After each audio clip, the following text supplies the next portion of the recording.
Ukraine doubled down on the bad decision, as they launched a counterattack on more fronts. It's day 1399 of Russia's operation in Ukraine. Let's dive deeper. In the last 24 hours, a lot has happened on the front lines. We are seeing a shift in Ukraine's strategy. It seems like they are hoping for a peace agreement to be signed soon, as they are going all in. Now, before we move forward, I would like to tell you about this effective sabotage operation performed by Ukraine's intelligence, deep into Russia's rear. The target of this operation was the Russian airbase in Lipetsk.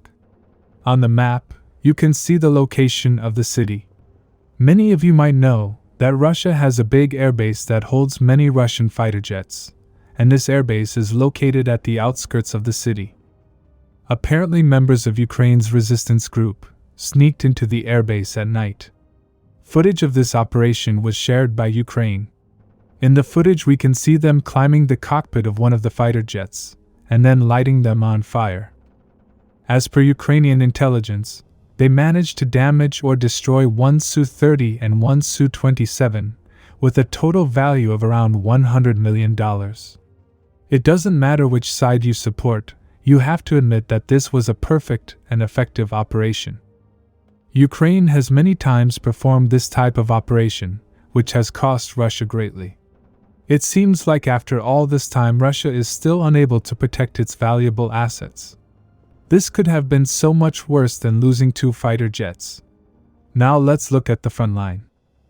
As you know, after the fall of Pokrovsk city and the end of Ukraine counterattack on northeastern flank of Pokrovsk, they regrouped in Kupyansk. At that time, Russian forces had almost completed the capture of the city, as only 15% of the city was under Ukrainian forces' control. And even that was hard to defend as their supply road was already cut. However, as we saw, Ukraine was not prepared to lose the important city, as they launched an intense counterattack. And it was effective. They quickly cut Russia's supply route from the north, and weakened the Russian garrison within the city, after which they started attacking along the entire front line. However, the main criticism of this counterattack was that Ukraine is using their remaining best units to perform this attack. If they suffer significant losses, this could directly have a bad effect across the entire front line. We already saw this at the time of Kursk. According to the publicly available information, we can see that Ukraine had deployed some of their best brigades to this front, and it seems like they outnumber Russians. However, as I don't have an exact number, take this last statement with a grain of salt, as it is likely that many of these brigades are understaffed. However, it seems like they are expanding this counterattack. In the last 24 hours, we are seeing Ukrainian armed forces launch a counterattack on 2 more fronts. This could be directly related to the report saying that Ukraine has redeployed some of the brigades from Pokrovsk. Meaning from the northeastern flank, they have sent a few brigades to Pokrovsk and Heliopol section, and possibly to the Kostiantynivka front as well. I will not say the names of these units so as not to get in any trouble, but this is public information shared by Ukrainian sources. It seems like Ukraine could activate a few more fronts in the coming days. Now, in the last 24 hours, Ukrainian armed forces have launched a counterattack to re-enter the city. As I just said recently, they transferred a few units to this front. They are counterattacking from Rishine towards the highway. This is the same location that Ukrainian Special Forces units used when they were dropped off from the Black Hawk helicopter. But this time, they were attacking with help of an armored column, with support from an Abram tank donated by Australia. In the footage we can see, they managed to reach the city and were able to dismount, while Abram tank was hit by Russian FPV drones. Russian sources say they managed to repel the attack, while Ukrainian sources say they managed to hold on the positions. We will have to wait for confirmation. But if they wanted to counterattack and recapture the city, why didn't they launch a counterattack earlier, when their forces were encircled in the Mirnograd pocket? However, sources suggest we might see more attempts by Ukrainian forces on this front. Now on Kostiantynivka they have also decided to do the same. As you know, Russian forces have been steadily attacking the city and moving closer.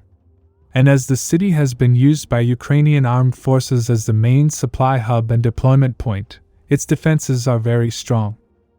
However, in the last 24 hours it was reported that Ukrainian forces counterattacked Russian forces in the southeastern outskirts of the city, and managed to recapture this area.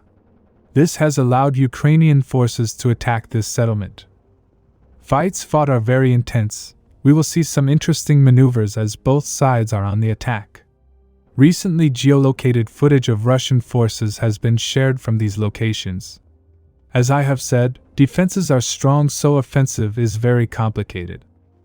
In addition, we have received a report saying that Ukraine has deployed a battle tactical group along with 2 more units to the Heliopol front. As you know, this front has recently seen big Russian advances. I have explained to you many times that Russian advances from this direction can greatly jeopardize the defenses on the southern front. So Ukraine will at least try to stabilize the front.